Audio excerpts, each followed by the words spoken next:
The Potomac River facing yet another major threat. A new report just into our newsroom overnight now ranks it the most endangered river in the entire country.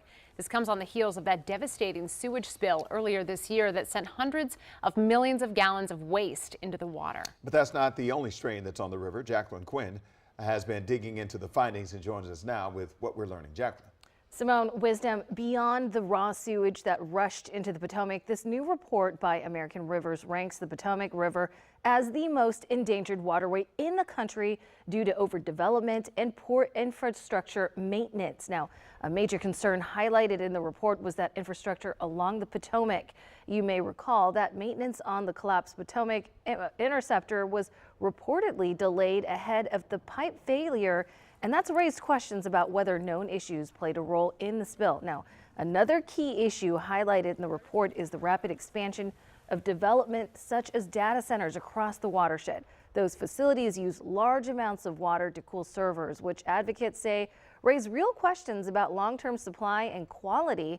And speaking of quality, while the collapse of the interceptor did not affect drinking water in the area, the environmental watchdog groups, or like the Potomac Riverkeeper Network, warn the Potomac as a whole provides drinking water for millions of people, as well as supports local seafood businesses. And ultimately, this flows into the Chesapeake Bay, making it a critical natural resource in the region.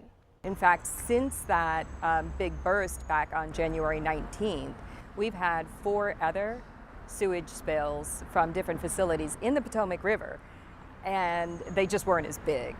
But this is a really systemic failure to properly invest and maintain our infrastructure and really keep our waste away from where we're eating, swimming, drinking, and recreating.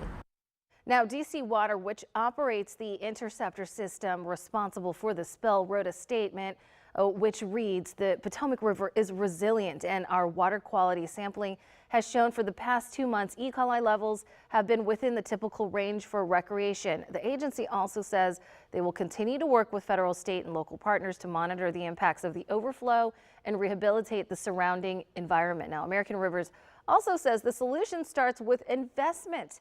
They're calling on state and federal leaders to upgrade aging infrastructure and take a closer look at major new projects like data centers before they are approved. Now, DC Water has already pledged $3.3 billion as part of their Clean Rivers program to aid in needed upgrades. Simone. Yeah, speaking of which, the $4 billion high intelligence data center going in Berkeley County, West Virginia, which is right near the Potomac River. Jacqueline Quinn reporting for us this morning. Thank you.